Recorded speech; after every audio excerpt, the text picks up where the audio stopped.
Hi. In an earlier screencast, I showed you guys how to set up a NoodleTools account by registering yourself and getting your own login. And I also showed you how to set up a project within that account.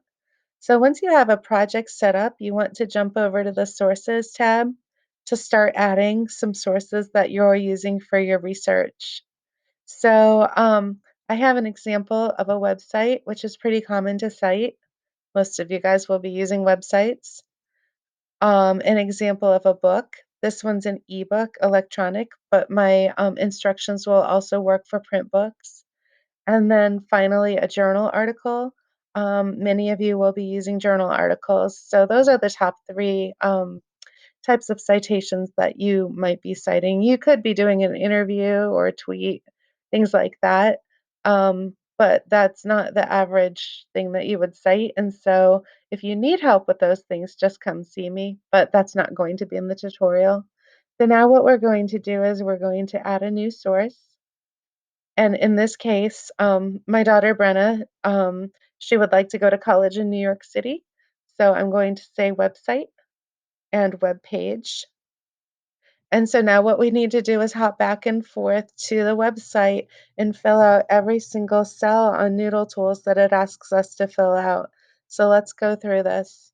So when I go to top universities in New York City, I grab the URL because um, that's the first cell that I have to fill out right here. So I paste that here. Then it wants me to look for the date of publication. It wants a month, a day, and a year. There might just be a year. So, you're not going to make up a month and day. So you would just fill out the year. So let's see if Brenna's has a month, day, and year. Actually, yep, June 19th, 2019. So sometimes at the top of your article, you do see a date. Sometimes is as specific as having a month and a day and a year. Other times it might just be a year. If not at the top, what you want to do is you want to scroll all the way down to a website and you want to look for any copyright information at the bottom of the website. And it might have just a year near the copyright date. And so that could be that could be there at the bottom of the site. So right here, we have a copyright range. We don't have a copyright date. So let's say that there was no date at the top, and then you come down here by the copyright and it has a range. You do not put a range in NoodleTools, so you would completely leave this blank.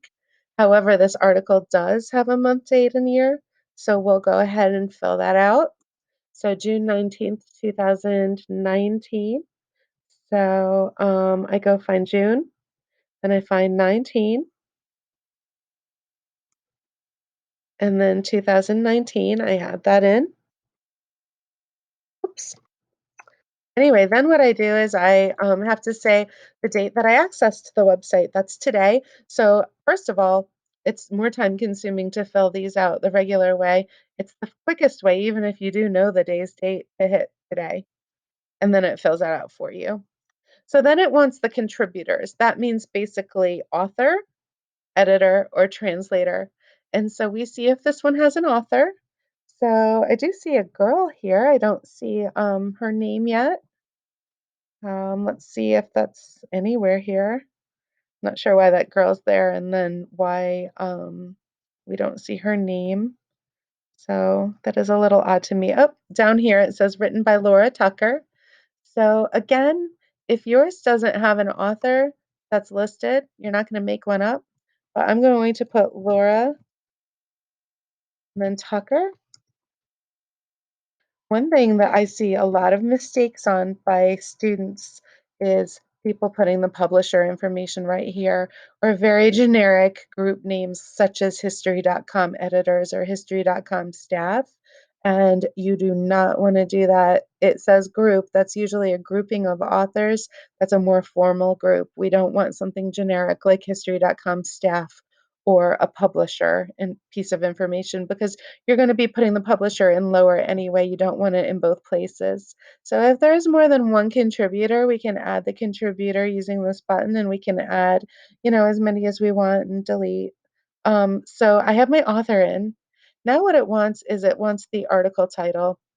I really do wish that it didn't say web page or document here because that's confusing. It basically is the article title that we put right here. So I'm going to go and scroll up and I'm going to just copy and paste that article title into the box. So top universities in New York City. I'm going to go into paste it right here, and I see a little box that says suggestions with a little yellow triangle. I do have to read that and see what it's telling me to fix. And so it says the first letters of the words listed here should be capitalized. Studying our comprehensive guide. So actually, it looks like it copied more anyway than the article title. It copied a whole bunch of things that I didn't need. But what I need to do is get rid of this yellow triangle and I need to get rid of the yellow triangle and just have it show the um, article title. Let's say that I copied and pasted an article title that was not proper in MLA formatting. So whenever this yellow triangle comes up, it's indicating to me that we're not following MLA rules properly. So I definitely, every time there's a yellow triangle here, I want to make sure I see what it says. And this one tells me it should tell me that right here, that the first letter of the word university should be capitalized.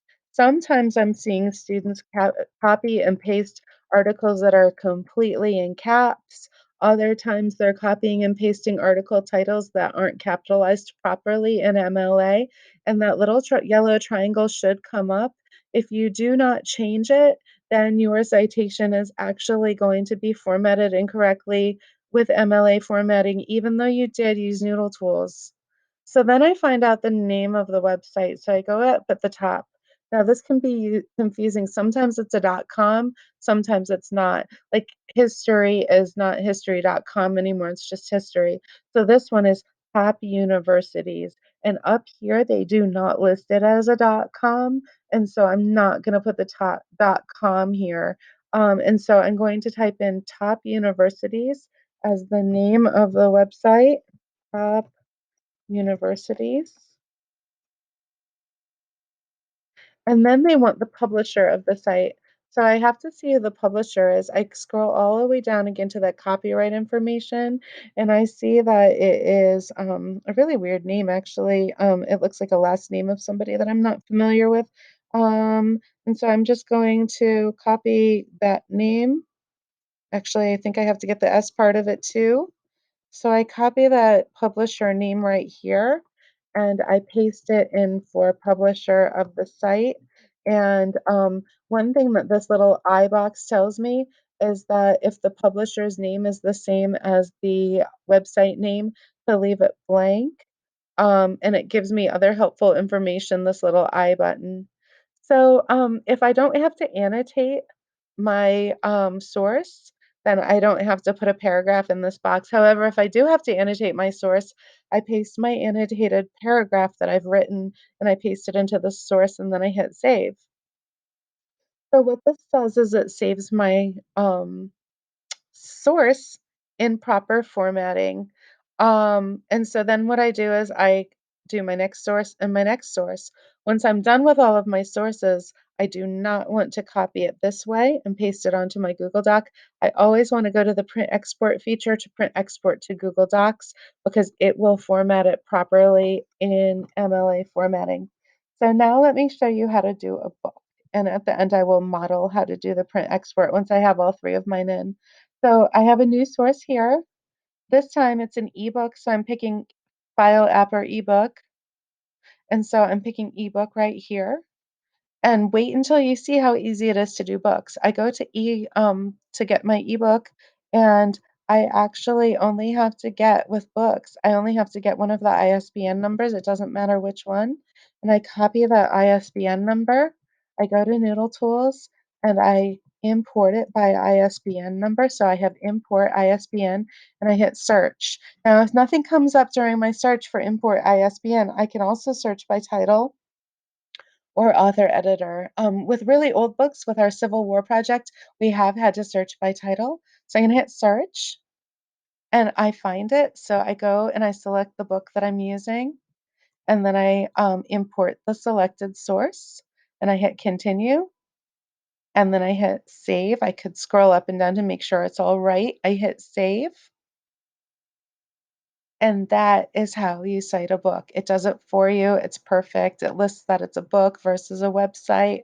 Right here is where I would view the live web page where I could link out to the web page, like if I needed to do that again.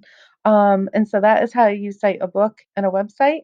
And then finally, I'm going to show you how to cite a journal. We're going to hit new source. And then this time I'm going to go into database because I accessed my journal through our database in the school. I go to journal. And now what I want to do is I want to select one of my library's databases. I did find this journal article from Advanced Placement Source. And then what it asks me is it asks me to get the URL. Now with the EBSCO databases, this URL up top never works. It's a little bit of a frustration with EBSCO products. So I actually have to get the permalink whenever I'm in an EBSCO database. So I get the permalink and I copy that URL right here and I paste it in for URL. It asks me when I accessed it, so I say today. Then for the authors, I load up all the authors, which luckily for this one, there are only 2. Sometimes there's a load of authors, and so you have to plug them all in. So Drew Allen and Mina Dadgar, hold on, Drew, and then Allen, and then Mina, and I believe she was an Mina. Mina,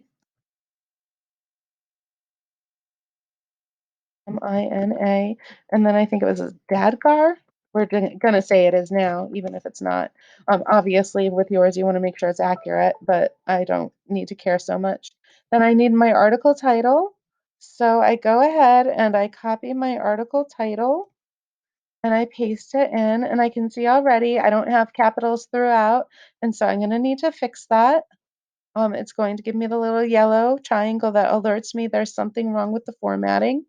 So I go ahead and I fix up all of the formatting issues and make the yellow triangle go away. I'm not going to do that right now just because of a time saver. Then it wants how many pages. So on this detailed record of the article, I can get the page numbers here. So I see it's pages 11 to 19. So I go out and I fill out, it starts at 11 and it ends at 19. And I say the name of the journal. And so again, in the detailed record, it does list the name of the journal. So I can copy the name of the journal, and that is all on this source line. This source line is really, it's full of just about everything you need for the citation. So I paste the name of the journal, and I scroll down. It wants the volume and the issue. And so I see that it's volume 2012 and in issue 158. That's a really long or big volume number, but I'm going to trust it because that's what it's telling me. 2012, and then the issue is 158. And then I have to add the publication month and season. So this is from summer 2012. So I'm going to pick summer. So I actually can scroll down and find summer. There's sometimes multiple months, which is common in journals, and also seasons are common in journals. So I have summer 2012. And then I go ahead and I fill out my annotation if I need to. I paste my um, paragraph of an annotation and then I hit save. So that is how to do a journal article. Again, I had editing problems with mine that I never did fix. Be careful of that. Make sure you always fix yours. This is not proper in terms of MLA formatting. There should be more capitals in here. Then when I go to cite my source in my paper, I can go to options. I can go down to in-text reference, and it tells me, Allen and Dadgar are the authors of the journal. And maybe I found the information that I'm citing on page 12, What I don't wanna do is I don't wanna grab this and just paste at the end of my sentence like I typically would do with a website, because look what happens when it's a book or a journal article. If I type in the page number 12, it takes away that thing that said page number, and so this is actually what I copy and paste. If I actually copied and pasted this and then just added the number 12 in, I'd have brackets and a page number thing that I'm not supposed to have, and, your teacher will notice that it's incorrectly formatted, so you always wanna actually, like, fill out this cell the proper way so that you get a number in and so that you copy it over properly. So that's something to watch out for in, NoodleTools once you get, your in-text reference. So now this book, when I do options in-text reference, I have Ingram, and then again, I do my page number, and it fills it out, and I copy and paste that. And then this one for, a website in text reference, and it's just Tucker, and I can do that. I don't need a page number when I have a website. So I have all 3 cited. Let's say I'm only using 3 sources and I'm all done. What I can do then is I print export to Google Docs. And what it does for me is I might have to, like, say yes and approve it and all that good stuff, but what it will do for me is it will create my page, and it does it perfectly for me. It does it, double spaced, it does it with a hanging indent, it alphabetizes for me, it titles it properly with works cited. So my only problem really here is that I never did fix my, title, making it proper with its capitalization. But what I can do is I can copy and paste that into my paper. And so if I had not done the print export feature and I just copied it this way, let me show you what happens. I'll just paste it at the bottom of this one. What happens is it looks, oh, normally, it looks terrible where it's highlighted and it's not, edited properly or it's not indented properly. I wonder if it just followed the formatting or if maybe they fixed it. Another thing to look for when you have Noodle Tools source lists when you're all done is you wanna make sure you don't have titles with the same or, things with the same title or author, and so we know parenthetically that Alan's going to be what's cited in Dadgar, like the first things on the left. Ingram's going to be cited in Tucker. So if you have 2 Tuckers, you're gonna need to put L Tucker and then maybe A Tucker. And same thing for article titles. If you have, like, Abraham Lincoln and then another article, Abraham Lincoln with no authors, you're going to have to know that you have to make them different when you cite the sources. So anyway, that is how to cite sources in Noodle Tools. Hopefully it helped you. I used the most, 3 common types of sources that we would use. And good luck. Thank you.